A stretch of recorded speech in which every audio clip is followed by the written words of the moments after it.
All right, let's move on to the next part of our evening tonight.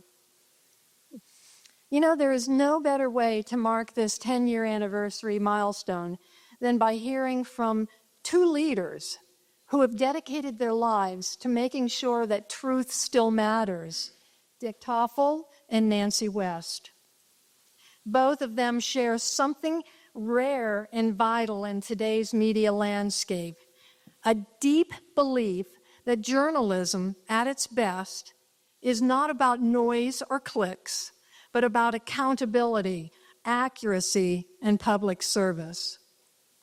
Dick Tofel was one of the founding forces behind ProPublica, the first nonprofit newsroom dedicated to producing investigative journalism in the public interest. Under his leadership as founding general manager and later president, ProPublica became a model for the future of journalism, winning multiple Pulitzer Prizes and proving that deeply reported stories can change laws, expose corruption, and strengthen democracy. Before ProPublica, he served as assistant publisher of the Wall Street Journal and played a key role in expanding the paper's reach. He's written extensively about the press, democracy, and the vital role of transparency in public life. In short, this is the important part, he's someone who doesn't just believe in journalism. He builds the systems that allow it to thrive. And right here in New Hampshire, Nancy West has done something every bit as groundbreaking. She had the courage to start from scratch.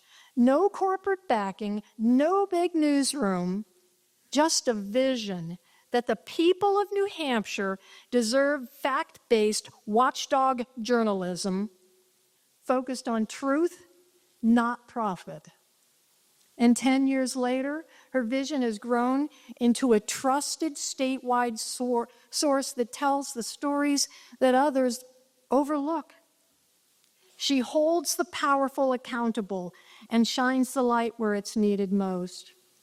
Together, Dick Tofel and Nancy West represent two sides of the same essential mission: to protect the public's right to know. They remind us that journalism is not just a profession, it is a public trust. It's a promise to stand up for the fairness, to ask hard questions, and to make sure no one operates in the dark. So tonight, as we celebrate what InDepthNH.org has achieved and what's still ahead, we're honored to hear from two people who have not only shaped the future of journalism, but kept its heart beating. Please join me in welcoming Dick Tofel and Nancy West. Thank you. Thank you kindly. We're going to have more or less a conversation tonight, and we just heard a little bit about you, Dick, and you have quite a resume, and frankly, I'm really honored just to be in your company and have the chance to ask you some questions. I'm delighted to be here, Nancy. Glad to hear it. We heard a little bit about your background. What got you interested in the news? Yeah, first of all, I'm thrilled to be with you all this evening, and I just want to say I was one of those kids for whom the Mercury 7 astronauts were my first heroes, so I'm especially happy to be in a place that in part is named after Alan Shepard. I'm, like Steve, who accomplished a lot more in journalism than I ever did. I was a high school newspaper editor, and then I was a college newspaper editor, and then I went to law school, but after law school, I found that I sort of hit a bunch of, crossroads in my life, and it said, go this way to spend more time with lawyers, or this way to spend more time with reporters, and I went this way every time, because with the greatest respect to the lawyers in the audience, and I know there are some, reporters are very much more interesting people by and large. and I've never regretted. Well, I'm just glad you're here and that you stayed with it. You're really honored and kind of as someone who's a real expert. You know, there's a lot of people who talk about being an expert in news and what's happening in local, national news, and you're the real deal. Thank you. I forgot the name of your Substack. What is It's that? called Second Rough Draft. Second Rough Draft. I believe every Thursday morning, Wednesday. Most Thursday mornings. Thursday morning. It's free, so sometimes I've kept it free in part so that I can give myself a week off from and now and then. So it'll be out tomorrow morning, and then I'm actually giving myself 2 weeks off. Excellent. Good way to go. So we found out why you got in the business, and there's a lot of talk about what happened with the news world. How did we get here? And more important, how are we going to get out of this mess? Yeah, I mean, I think that Steve traced a good part of it. The one part, interestingly, that he didn't mention, which I think is actually probably the biggest single piece, is the internet. I mean, the internet destroyed the business model in the long run of most newspapers, and the reason it did was because it provided a better delivery mechanism, right? Instead of, right, I think we're almost all old enough to remember going out to get the newspaper in the cold, and there's not a lot to say for that, right? And to go down to the end of the driveway or out to the mailbox or wherever. And so now it comes right to you. If you have a tablet, you literally, or a phone, you don't have to get out of bed to read the newspaper. So that's better in many ways, and it has the news from the last 5 minutes instead of, most recently from 7 hours ago or 10 hours ago. But the folks who dominate the advertising business online are really 3 or 4 companies, and they don't do that, I think, to be fair to them. I mean, they've had a number of legal reverses, which I think they deserve, but the internet creates an economic model in which, with respect to the price of advertising, they're going to simply be more competitive. They can deliver it at greater scale, they can slice it and dice it, and so they're going to end up with, and have ended up with, almost all the advertising revenue on the internet. And so, the internet, the good news is, again, draws the readers, takes away the advertising, and it means that news is now, one way or another, largely dependent on readers, listeners, viewers, as pretty much the sole source of revenue. So with the successful newspapers, the successful ones that are left are charging readers, and they're charging quite a lot in many cases. And I hope that if you find value in them, that you're paying them, and that's great. But you can only really do that if you can deliver quality in quantity, and that's the real problem. Paywalls, I think, really only work for people who can deliver high quality content in high quantity. So then the question is, what happens to people who don't have enough, even if the quality is great, don't have enough quantity to be able to justify a paywall? And the answer is, it needs other kind of reader support, or viewer or listener support. And that's really what you've been hearing the pitch for all night in a quality news organization here, which is it's going to depend on you all and the other readers for the support to sustain it. Right. Well, in New Hampshire, we've lost 75% of all news jobs. And do you see the possibility of a rebound for the legacy news media? I don't. I mean, just to be very honest, I think print newspapers are going out of business, in varying degrees of slow motion. As I say, there are a few exceptions: the New York Times, the Washington Post, the Wall Street Journal, the Financial Times, the Guardian, a few others. Not many. Most metro papers at this point are unprofitable, if they're still around. There are a few that are still profitable. Some of them are going to end up, and some have ended up in the hands of friendly billionaires. That's not, I think, a bad model if those people are responsible. I think what's happened to the Boston Globe is largely a salutary story.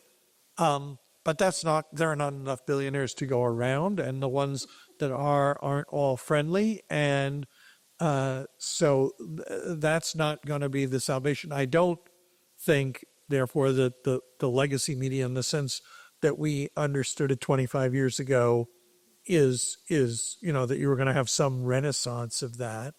I also think it's important to remember what we've gained. I mean, we've been the one thing that I'd just like to push back about a little bit here in the tone. Yes, there's been a lot lost, but there's also been, in fairness, a lot gained. I mean, we are surrounded by information. To some extent, I actually find that people complain that they're drowning in information.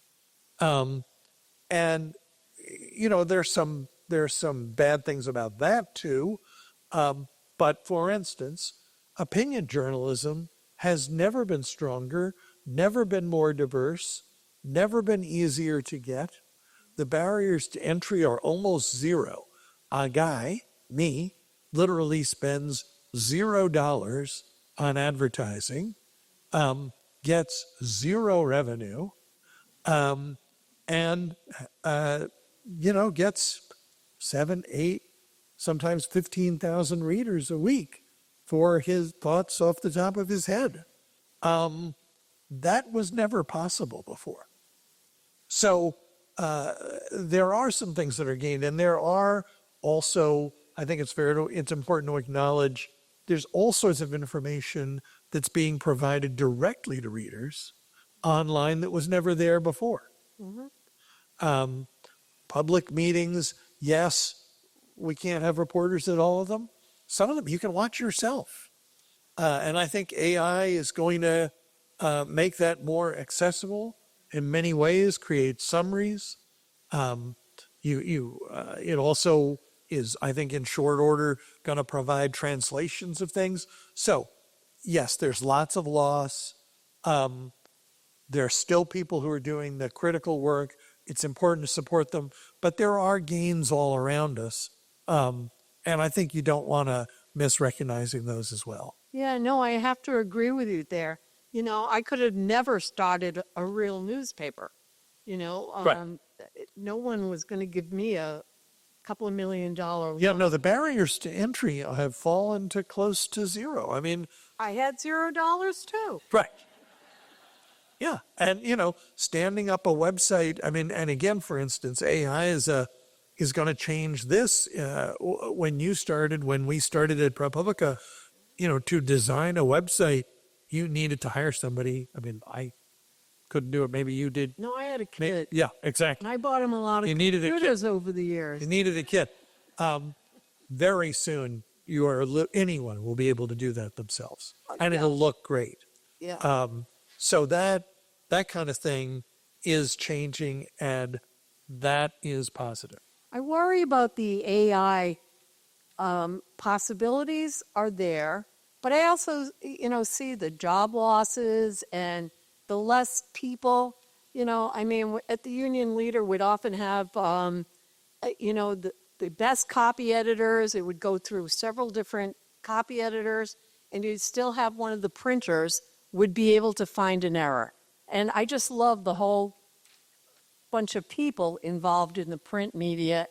But, I miss it, but we build something new, and we get together with the community. And I agree that you can have a lot more community involvement with the way we're starting up, because we have to. We need you, and we let you know that. And, I think that wasn't as possible when it was, kind of top-down management in the old model. And I agree with you what's happening, but I hope we're both wrong. I'd really like to see a resurgence of, the print media. And that's why we give all of our stories away for free. I've got to remind a lot of the publishers that we do that because we have such incredible reporting. I mean, we don't have anybody reporting that I wouldn't put up for, top reporter of the year in New Hampshire. I mean, we just really have great people. And I do worry about AI taking everybody's job. What are we going to do then? We're worker bees. I've got to say, I don't. Or at least not much. Sure, lots of jobs are going to be destroyed. The real question is what kinds of jobs are going to be created and what kinds of capacities are going to be created, and are as many jobs going to be created as lost?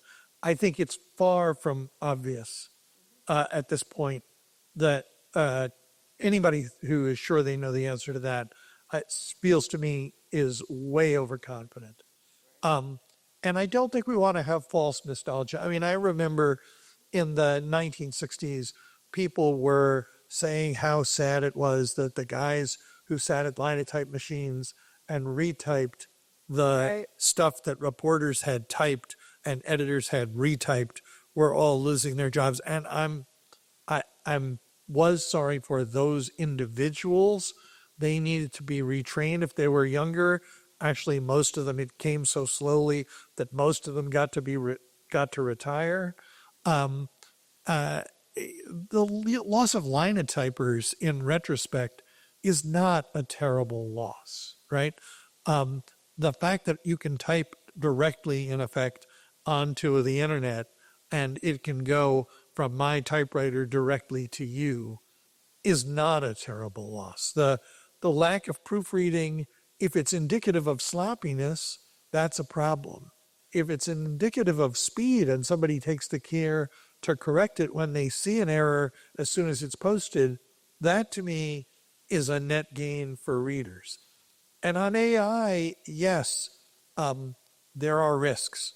But for instance, the fact that we are very, very close, I think, to being able to provide real-time translation of an entire website into additional languages is enormously important and incredibly exciting. In a country where tens of millions of people speak another language as their first language, the fact that we could provide all of the highest quality information in the country to all of the people at no additional cost ought to be an incredibly exciting thing to all of us. Yeah. Well, I get excited about the future of news because just learning new things every day and opportunities. And, I have to say, I hated the whole concept of AI when I first learned anything about it. And now I'm thinking, maybe one of our reporters really did a great job pulling a lot of data together using AI. And I was like, why don't I know how to do that? So I'm going to have to learn. And that's a wonderful thing to be able to just keep learning and figuring out where things are going. But, I think there is a lot of excitement to be had too. I'm glad you reminded me. I do tend to romanticize a bit, and but looking back, I remember when we had, like, in the Union Leader had its own library, because otherwise I would have to call the local library and ask a question and disguise who I was because I called a lot, because it was easier than driving down to look up basic information that I hit 2 keys now and get on the internet using AI. And it is exciting, but there's also some weirdness going on.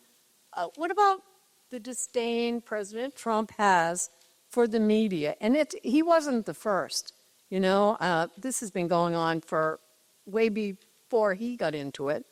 But it's different now. It seems to be more pervasive, and I actually hear from people concerned about the danger of the job of reporting now, and especially in, where it would obviously be in war-torn nations.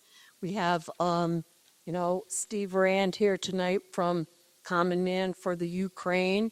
George Bald recently traveled to, Ukraine, to the war zone.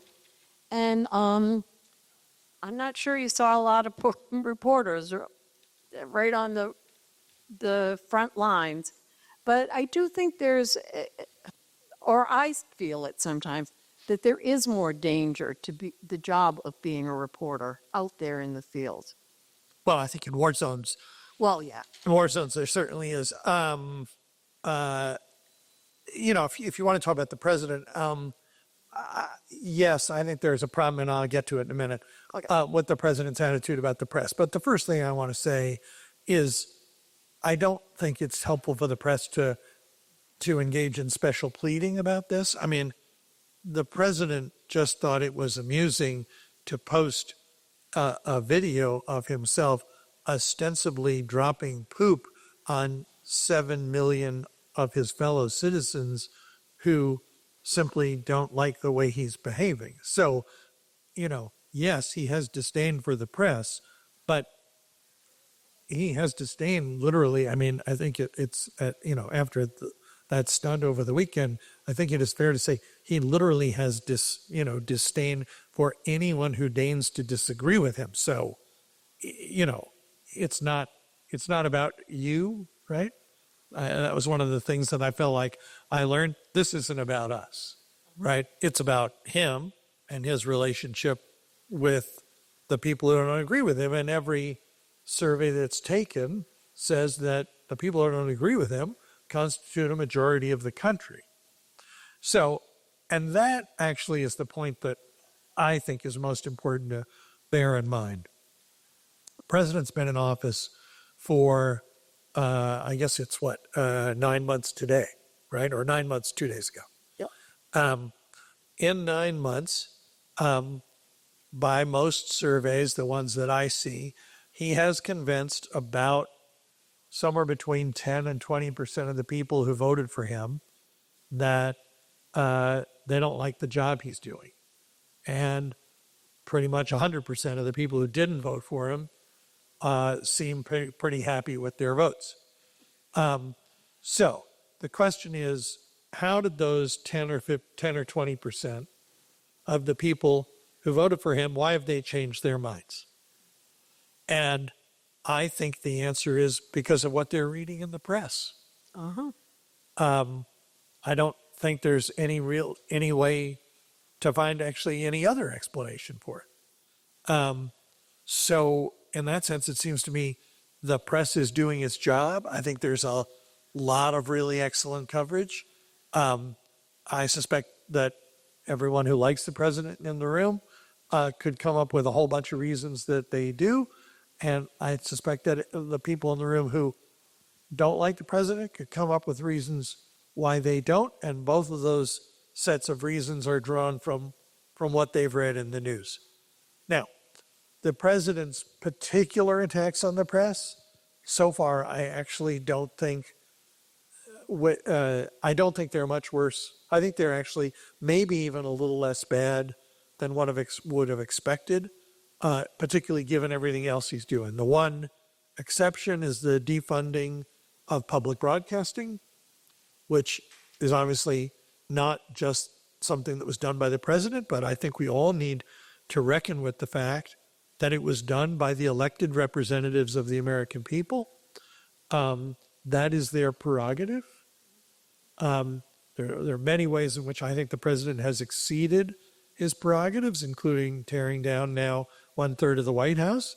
But that was done entirely by the rules, and we need to reckon with why did that happen? Why did the elected representatives of the people think that was a good idea? The libel suits are nonsense.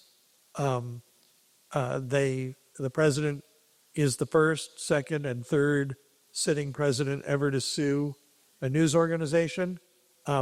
He is 0 for 2 and very far along on the way to being 0 for 3. Intimidation to me is in the eye of the recipient. I was delighted to see the response of the press at the Pentagon to these ridiculous rules. And if you haven't followed this in detail, let me just tell you briefly what that was. the Secretary of Defense decided that he would require everyone who worked at the Pentagon as a member of the press to promise in writing that they would not publish not only any classified information, okay, that's sometimes illegal, but any actually unclassified information without his permission. So just stop for a minute on that. He's got the ability to classify pretty much anything he wants in the building. He chooses not to do that. He and his subordinates say, this is not sufficiently secret to deserve to be classified. But even though we haven't classified it, you can't tell anybody without our permission. And reporters said, you've got to be kidding, and left the building. All of them, essentially, except for a ragtag group on the very far right, not including Fox News, which left, not including Newsmax, which left. So, that I actually find heartening. Okay. Long answer, sorry. I don't think we mentioned your consulting company. No, I think I said it wrong last time. I said it Galat. It's Gallatin Advisory. It's just me. But I'm wondering, what do large news outlets, what do they want to know? What are you telling them? I think the things that people at all levels of the news business, from global publishers to local publishers, want to know, how do we better serve audiences? How do we adapt to technology? How do we manage a business that's constantly changing? How do we proceed in the absence of models? Everybody in the news business, as in a lot of businesses these days, is making it up as they go along. We are. Yeah. Where is it going to land? What do you see, people? How do you see yourself, all of us? Where are we going to get our news? The same way, get hodgepodge kind of thing? So the first thing, I read about this a couple weeks ago. The first thing that I think when people ask that question that they need to remember is that news in the eyes of the recipient is not the same thing as news in the eyes of the news provider, right? People in our business, Nancy's and mine, and I know a lot of people, there's some people out in the crowd who are in our business, right? Or were. We sort of think, well, there's us in the news business, and then there's the APs in the news business, and the New York Times, and New Hampshire PBS, and New Hampshire Public Radio, and that's the news business. That's not the end of the story if you're a consumer, right? If you're a news consumer, the news is also the news you hear about from your neighbor, the news you read about on LinkedIn, the news you read about on social media that may be more personal, the weather app on your phone, the sports news that is coming directly from the teams and leagues that you follow. So the sources of news have enormously proliferated. And even word of mouth, which has, of course, been a thing since the dawn of time, now word of mouth through social media and connectivity can come to you from anywhere, from anybody, and at any time. So I do think, we need to be really aware that the key in any business is what is happening to the customer, if you don't mind using that terminology. And the experience of customers is much more varied and much broader with news than it's ever been before. Well, how do you feel about taking some questions? Sure. Delight. Anybody got a question? Yes, sir. Do you mind standing up and speaking loudly? Sorry. I kill Trump and put a chill. The president, CBS News settled $8. ABC settles $2 million. Both cases they get bought. Right. CNN CNN does what? have become more censored, like Wall Street Journal standing up at the White Block. But a lot of news media is kind of like keep coming back.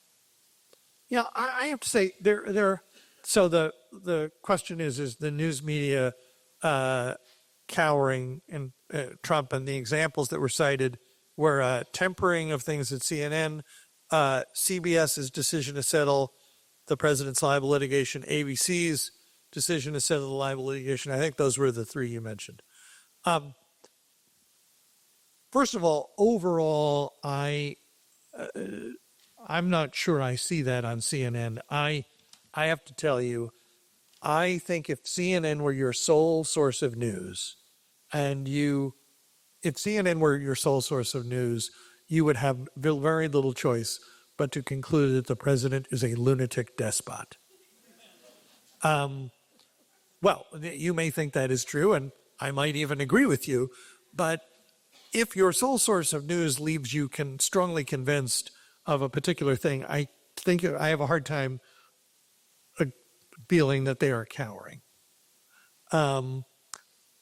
CBS certainly knuckled under at the corporate level. Basically, let's call the spade a spade. Stephen Colbert, who works for them, said they paid a big fat bribe. That is true. And that is outrageous.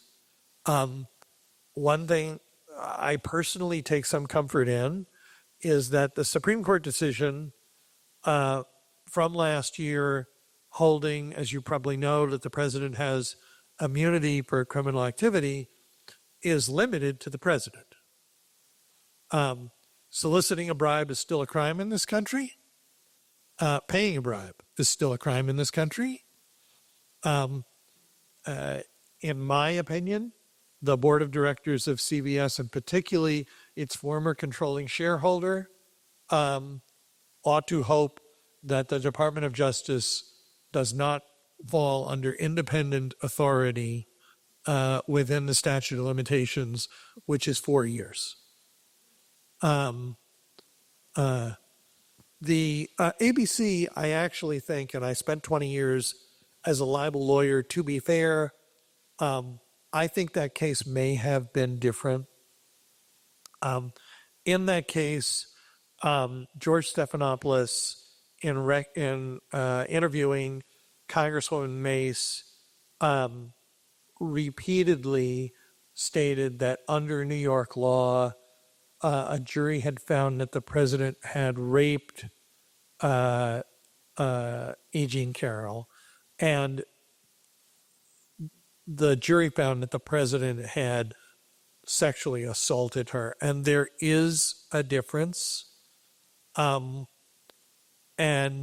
it is possible, I believe, that that there was evidence at ABC that would cause a reasonable person to conclude that that case should not be litigated. Because, let me just back up and remind us all, we have the great good fortune still to live in the country in the world with the most permissive libel laws of any major country on the planet. And those laws provide that the press can do pretty much anything with one big exception. It cannot knowingly print a falsehood. So, with respect to people in public office and probably in public life generally, you cannot knowingly publish a falsehood.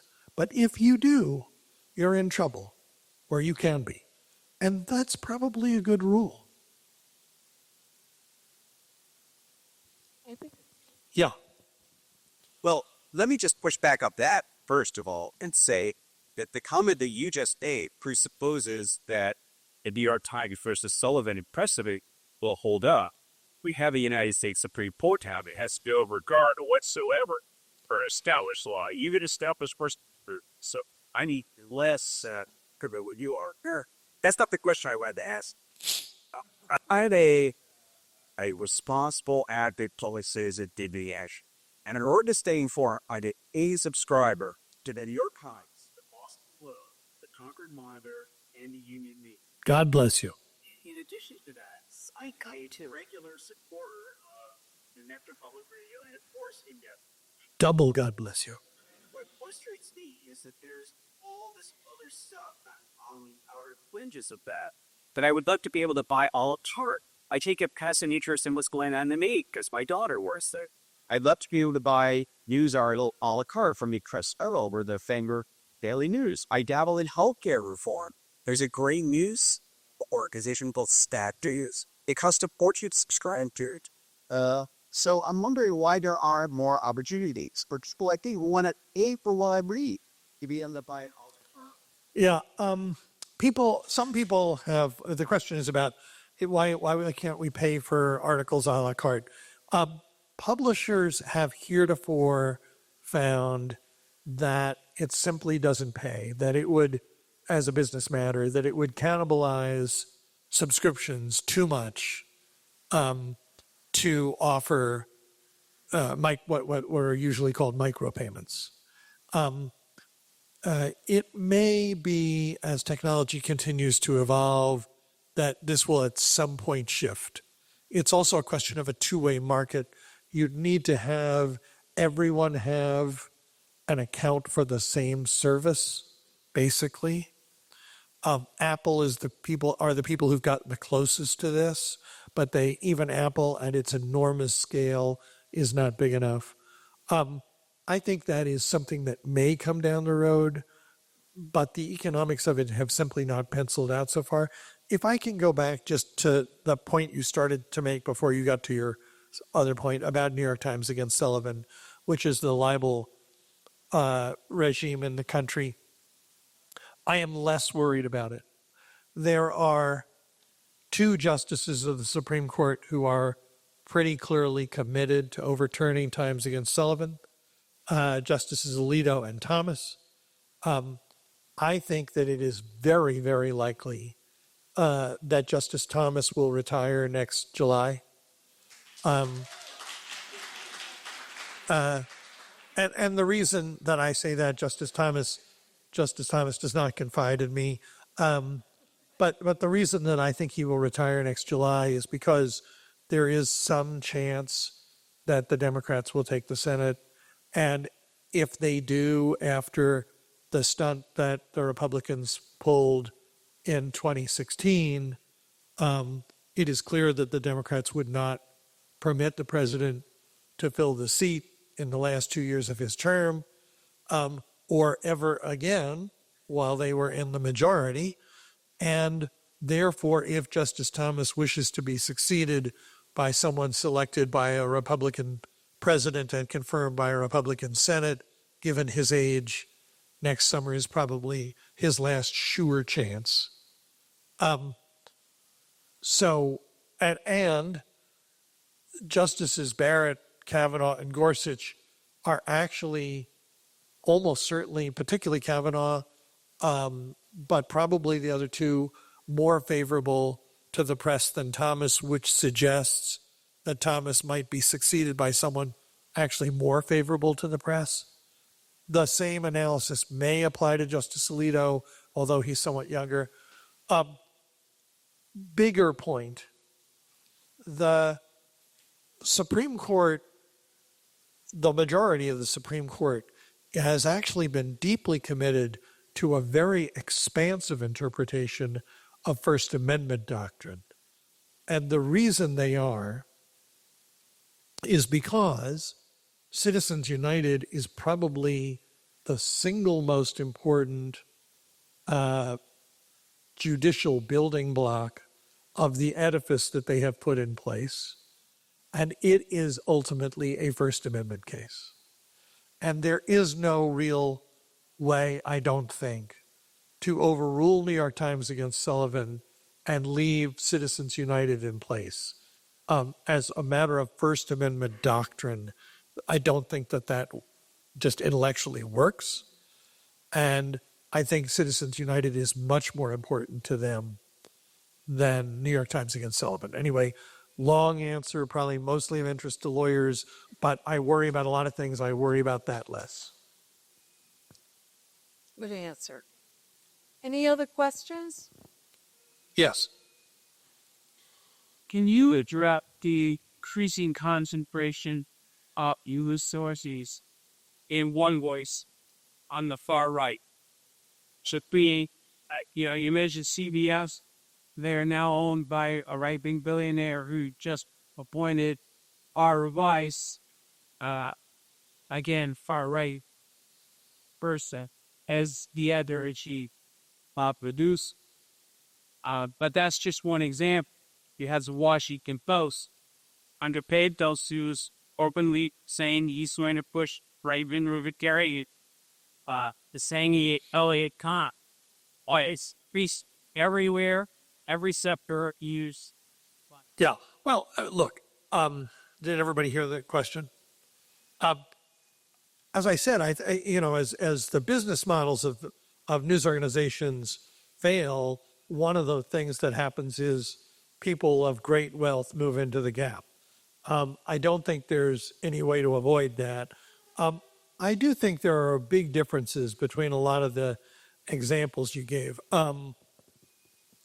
Rupert Murdoch, for instance, for reasons that I can only guess at, who is the most important of these people who control the press, controls two very important news organizations at this point, Fox News and the Wall Street Journal. And he has, over the last 9 months, sent them in precisely opposite directions. Fox News is relentlessly supportive of the president. And the Wall Street Journal editorial page, the Wall Street Journal news section, has been quite aggressive in covering the president. He has sued them because I think they printed unquestionably the single story that most annoyed him in the last 9 months, which is the story of his birthday card for Jeffrey Epstein, which is the thing that actually set in motion as soon as the speaker calls the House back into session, if he ever does, the House is clearly going to pass this bill to release the Epstein files, and that story was the trigger for that. And the Wall Street Journal editorial page is relentless. They punch the president in the nose 2 or 3 times a day. So that's Murdoch behaving schizophrenically or perhaps motivated by economics in both cases. Bezos is shifting the editorial page of the Post, but I think the news coverage of the Washington Post has been quite tough and very strong in many cases. And I think what's going on at CBS is more complicated than you suggested, and frankly, both worse and, in my judgment, stupider. I don't think that Bari Weiss is actually far right. I think there are 2 things. Number one, she's an opinion journalist. She's never worked as a reporter or news editor in her life. For people who are old enough for these names to mean something, making Bari Weiss the head of CBS News would have been like making Victor Navasky, when he edited The Nation, the head of CBS News, or making William F. Buckley the head of CBS News. It's ridiculous. I knew Victor Navasky. He would have thought it was ridiculous. I think even Bill Buckley would have thought it was ridiculous. And the motivating, the thought behind it, on the part of the 37-year-old Nepo baby who now controls CBS, is that Bari Weiss is going to publish, on the one hand, on the other hand, opinion, and that is the definition of centrism, and therefore fairness. It is neither thing, right? News is this, opinion is that, and one right-hand opinion and one left-hand opinion does not represent balanced news. It represents offsetting opinion. For people who are old enough to remember the Saturday Night Live skit making fun of James Kilpatrick and Shana Alexander, right? Jane, you ignorant slut. That is honestly the impetus that is now driving CBS News. Well, great answer again. And I think we only have time, and it's been a great evening, but I think we only have time for one more question. Discussion of AI. Do you mind speaking up? Because it's hard to reach the back of the room. The discussion of AI, which I'm most troubled by, is first the lack that there, look, you go to AI and after a couple, you don't have, look, a word cup. You don't really elevate 800. But also, it garbage in, garbage out, visually can amplify the AI. And those the kinds of things that I worry about, and the fact that people over time, young people especially, will do this their ability that they predicate because they'll decide it's cheating and they won't think they sue. They will research. That's why. Yeah, the question is about AI, and so I'm more optimistic about it than that. I'm worried too, but we're all also old enough to remember when it was embarrassing to say you got the answer to a question on Wikipedia, right? Wikipedia was terrible. It was cheap, right? Those of us who are educated, we had copies of the Encyclopedia Britannica in our homes, and we read the Britannica and they read Wikipedia. And if your child cited Wikipedia in a paper, you would be embarrassed. And it was right. Then all the other encyclopedias went out of business, and they did because Wikipedia is right almost all of the time. And we actually now know that if you find something on Wikipedia, it is very, very, very likely to be true. The market drove that, right? Wikipedia wouldn't have worked in the long run unless it was accurate. The Britannica would still be in business otherwise. I think the same incentives will exist for AI. Yes, it's very early days. It's very rough. Sometimes it's right and incredibly impressively so. Sometimes it's just wrong. But there's a lot of value there already. I mean, just today, for instance, I was thinking about the destruction of the East Wing. Although I've spent a lot of time over my lifetime thinking about the history of the presidency, and I actually couldn't think of anything important that had ever happened in the East Wing.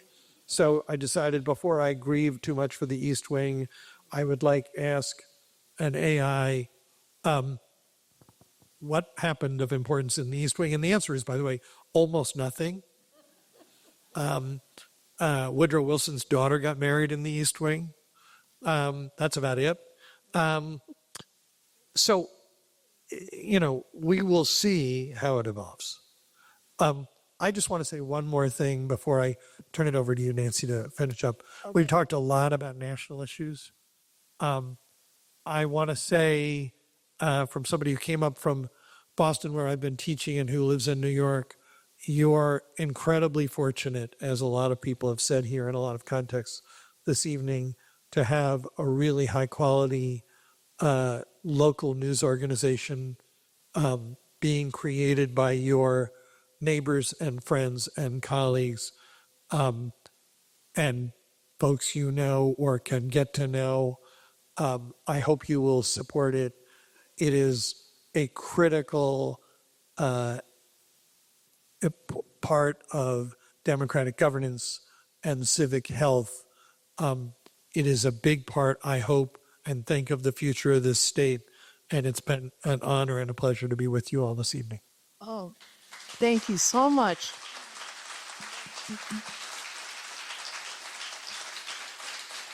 Dick Tofel, thank you so much. And really, it's so incredible that you all showed up tonight. I'm thrilled. We're moving into the future, and what a gift having you here tonight. We got to get out more and listen to people that live other places. And I can't think of the name of your book about how to start a nonprofit news outlet. Elements of Nonprofit News Management, And which is a zippy title. yes, and it's an excellent book. And Second Rough Draft is a must-read every week if you really want to know what's happening in the nonprofit world, and what an education it's been. And you know what? There is some real hope here. We all get to learn how to move forward and have our own ideas and bring them to the public, not just reporters. We have some great columnists. We're going to get letters to the editor page. It's just we haven't got there yet. So we only use a very few op-eds because, we have very high standards, and they have to have, very strong, well, anyway, that's another thing. But we want to get more opinions and more of you, and we want to get out to where you live. We had one event up in Lancaster, and we got people to show up because we had free pierogies. I'm sorry, we didn't have any tonight, but that was at a restaurant called the Polish Princess, so it seemed to make sense. But Dick Tofel, thank you. I get off on little tangents, but you're wonderful, and Thank you. I trust your judgment. Thanks a lot, Nancy. Thank you. Thanks a lot. And thank you all.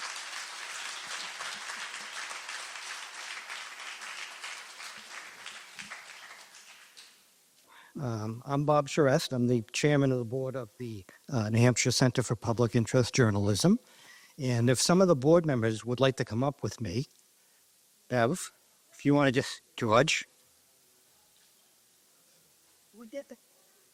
Yes. Oh, it's a present. What made you guess? Only is Bernice. Why haven't you picked up? I'm going to keep this very short because we've had a long evening here tonight. But I've known Nancy West for probably 30 years, probably more than that, actually. She invited me on this journey back in 2014, 2015 to start the In-Depth New Hampshire. It's kind of fitting that on this journey we have a jet in the room with us tonight because it's been a long process, but it seems like a short process because here we are 10 years later. But Nancy, on behalf of the board, I would like to present you with this gift to thank you for your first 10 years. For us, it is so much. Thank you. Nail. You can. Go right ahead. No, I'm good. Is it not? There's a knot. Oh, you got it. You would hold it. Stop. What is this? That there? That is beautiful. Very good. Oh, founder and editor, Nancy West. Made in New England. You can have your Cheerios in that in the morning and salad in the afternoon. Thank you very much. Oh. Thank you, thank you, thank you. You're welcome. Thank you. Many thanks. Good job. Say goodnight. That's just. Okay. I got up. You would take a minute. Okay. Thank you, folks, for joining us. We very much appreciate it. And please drive safely going home and read InDepthNH.org, for goodness sake. Thank you, guys. Bob, thank you. Good evening. Get too much.